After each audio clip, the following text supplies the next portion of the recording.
All right, so now the call is being recorded, and at the end of it, I will email everyone who is on this call a copy of that guide so they can go back, rewind it, listen to it, take notes, whatever they want to do. So again, I just want to welcome you all. I know it's a late night. It's going to be a relatively fast conference call. I give myself about 30 minutes to complete it, but it may take, 20 minutes, maybe 25. Who knows? I'm just going to try to give you guys as much information tonight in as short a period as possible so you guys can get on with your night. Maybe you're hungry. Who knows? So my name is Richard Kitchenmaster, also known as the Tutor Guy, and I own and operate Education's Finest Learning Center here in Visalia, California. Okay, I was homeschooled at a little school called ERCLC. It's a charter school, so I had the opportunity to learn what I wanted at my own pace, and it kind of gave me this passion for education, and that's why I started Education's Finest. So I've been teaching and educating students for over 5 years. And how that began was I went to college at the Sequoias, and I started tutoring in what they have. It's called the Math Lab, and they also have something called Mesa. So Mesa is Math, Engineering, Science, Achievement. So I used to tutor for that. That's like the advanced stuff, calculus and higher. And then for the Math Lab, it was like Algebra 1 and Algebra 2. So I started there, and then I said, hey, you know what? I could help more people if I expand. So then I started tutoring people at Starbucks, and it just kind of grew from there. Now I own and operate Education's Finest. We have a ton of students here, and I love to do it. So I went to college at the Sequoias, and I have 5 degrees, believe it or not. I started early. I started attending college at the Sequoias when I was 15 years old, and the first thing I took was math. And the reason I took math first, believe it or not, was I didn't like it. I was like, math, I just want to get it out of the way and be done. So I took it first, and luckily I had some awesome instructors, and they just inspired me to go above and beyond what I ever dreamed of doing. So I have a degree in math, a degree in physics, engineering, piano performance. I just also travel the USA and do some awesome performances, and then I also have a music theory degree. Okay, so why am I here?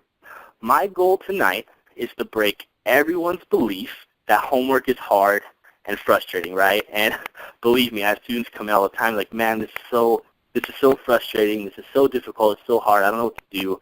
I have homework every night, the teacher's just loaded on. So tonight, I'm going to try to break you guys' belief of that. So what will you learn? So the first thing you're going to learn is the truth about the new Common Core system and how it's easy to beat. And yeah, Common Core is a big issue right now. The reason why most students spend 3 to 4 hours a night on homework and how to reduce that by more than half. How to finish your homework is never discussed inside of the classroom. And yeah, so those are the 3 main topics that I'm going to be discussing tonight, okay? So let's just dive in, shall we? So the truth about the new Common Core system and how it's easy to beat. So check it out. First, what is Common Core? Common Core is a set of high-quality academic standards in math and English. That's all it is, okay? It's just a set of new standards that we're now applying to the public school system and having these kids do. So we had the old standard of math and English. Now we have the new standard, which is called Common Core, okay? And it's a high-quality academic standard. So what has changed in school? Here's the deal. Nothing has really actually changed. I believe people are blowing the whole Common Core thing out of proportion.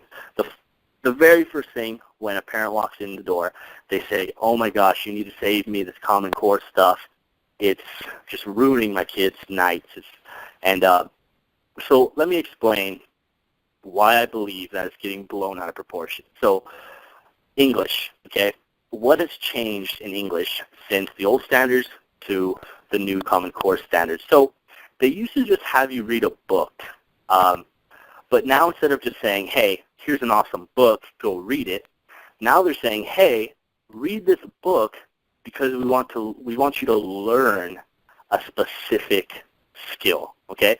So instead of just picking books because they're good books to read, and just reading in general is good for you, it's because now they say, okay, this book will teach you, it'll teach you a certain thing, whether it's, reading comprehension, a certain style of writing, vocabulary, whatever it is that the teacher wants you to learn, and then they pick books off of that. That's the only thing that's really changed in the whole English system.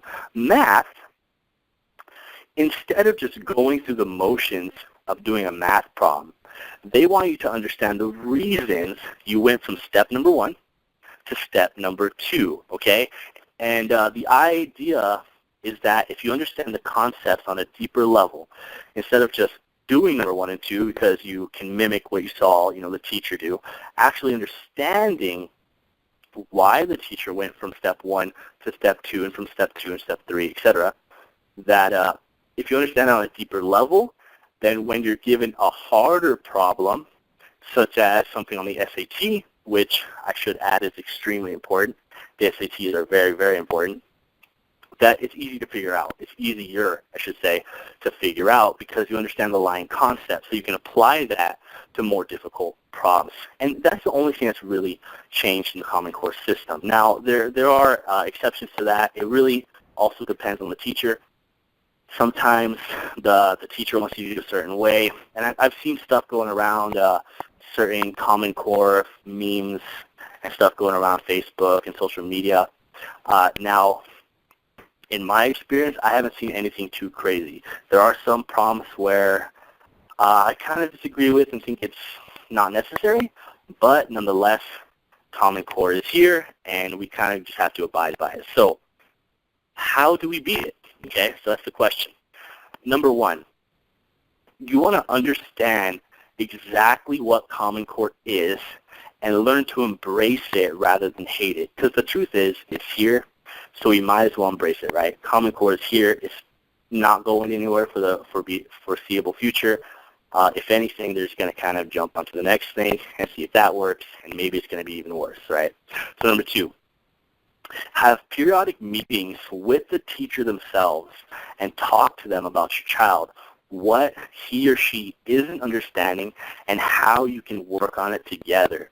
Ask the teacher exactly what aspects of Common Core they're currently implementing in the classroom and teaching your child, and what you can do to keep your child improving, right? Because the thing is the teacher knows what's going on. The teacher is the one that is telling your child, hey, you have to do this. So talk to the teacher, because the teacher is going to be able to explain, hey, look, this is what we're doing, and then if you understand it, you can even go and help your child, okay? Number 3, never, ever, and I repeat, never let your child get behind on their homework. I know sometimes that the homework can be tough, but once they begin to slack because homework is hard, because of the difficulty, this is when I see most students slide backwards, okay? And the reason is homework can pile up quickly. Believe me, I've been there.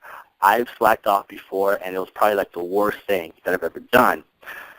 So once the homework starts to pile up and you're not really getting what's going on, one of 2 things can happen, okay? Either your child's going to rush through their homework to finish it without completely understanding it, and sometimes even just copy their friend's homework. And believe me, that's kind of hard to hear, but I'm a 26-year-old, so, and I kind of can relate to a lot of these kids, right? So the students, they'll tell me stuff that they don't always necessarily want to discuss with their parents, right? They'll tell me these things, and they tell me straight up, yeah, I didn't really get what's going on, so I just copied my friend's homework so I can get the points, and that happens. I never condone that. I say, okay, well, let's redo it. So I have them redo it to make sure they understand it, because once they miss one assignment, it's just a spiral downhill from there, because everything kind of builds on top of each other in math. So you don't understand one thing, you're definitely not going to understand the second thing, right? Or, this is the other thing that can happen, they just don't do it at all, and then they're missing a whole concept that was vital for the next section, okay?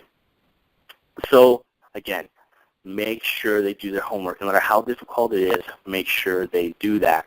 And it's going to get less difficult if you talk to the teacher.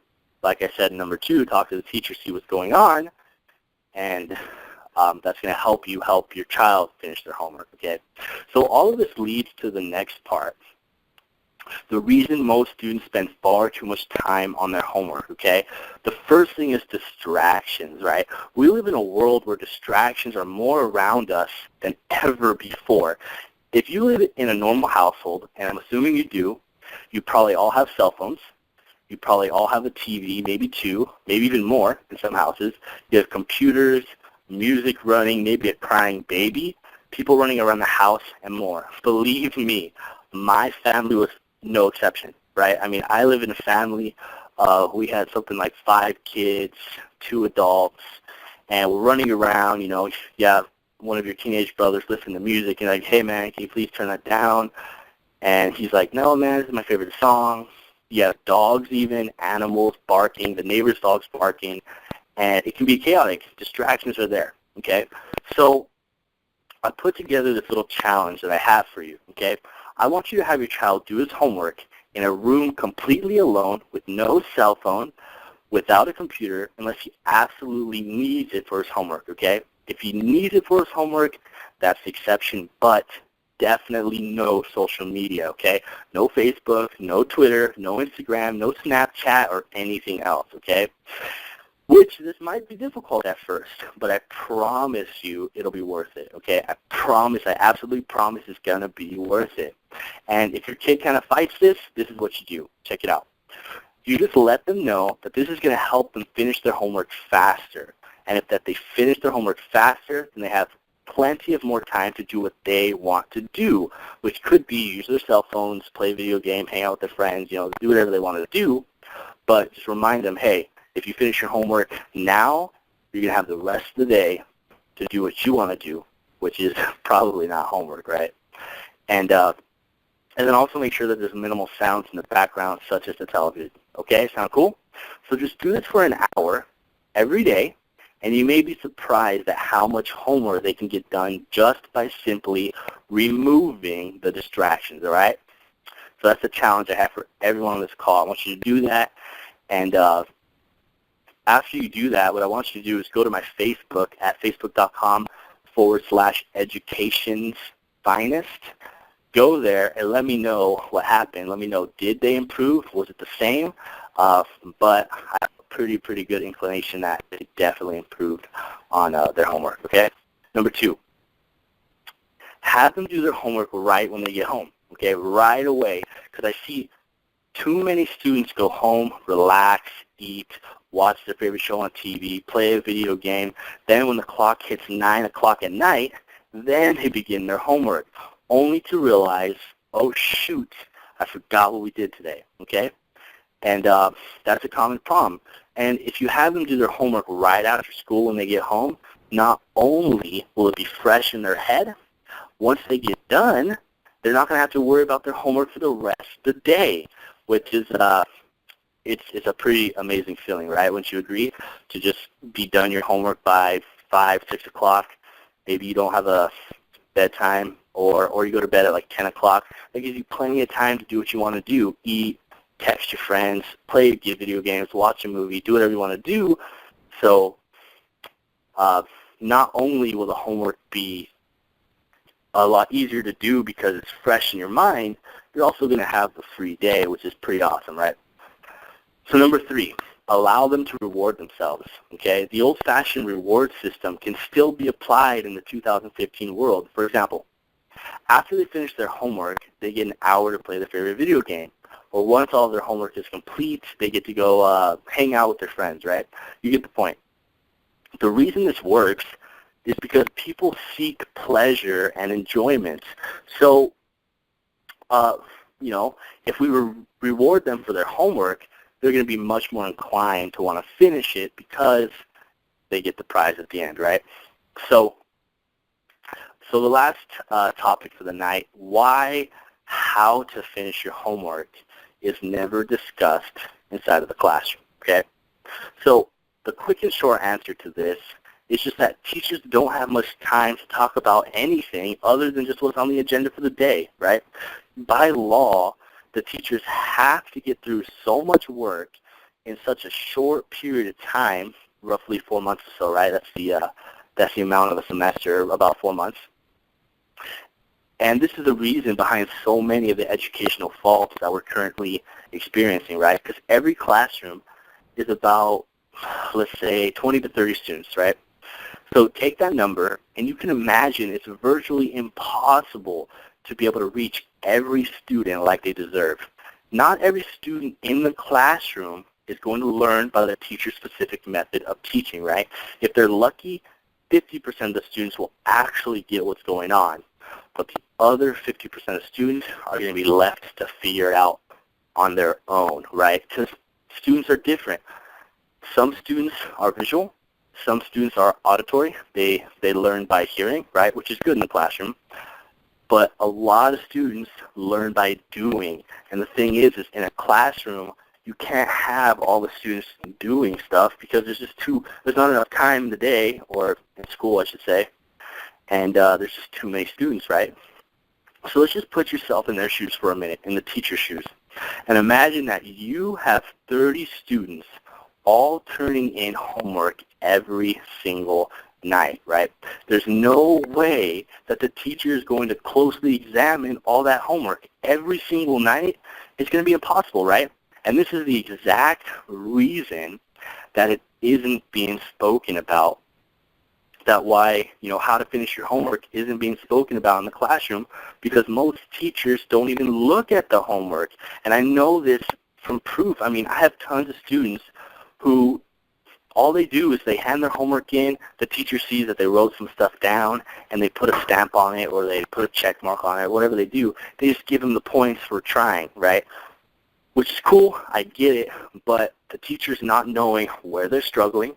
They're not knowing, what parts, what areas of the homework that they need to work on or put more emphasis on. They don't know anything about their students just because there's just too much of it, right? And this is why it's very, very important that the parents get involved in everything that the child does academically, okay? And another topic I'm going to throw in here real quick that I wasn't really going to touch on, but there's a ton of free resources online that can help. I mean, there's worksheets, there's YouTube, there's Google, right? Google's huge. I mean, you could literally type in anything into Google and find something. There's tons of math videos online that you can look at. The only thing is that all of that stuff takes time, and it doesn't always answer your specific problem, but there are tons of resources. I will add, if your child is having a ton of trouble, a lot of time it stems right from the basics, adding, multiplying, subtracting, and dividing, okay? So if your child is struggling a lot more than they should be, then it's usually because of the basics. They need to get a foundation. The same thing with the house, right? You're not going to build the house without a foundation, because the house is just going to crumble, right? Same thing with math. Same thing with anything, really. English, it doesn't matter. So make sure, get some flashcards. You can go to Walmart or Target, get some flashcards for, I don't know, like $3 to $5, right? And just flashcard the kid, like, I would say 10 minutes a day. If you do it 10 minutes a day, but you do it every single day for 30 days, he's going to be an expert in whatever that is, multiplication or something, right?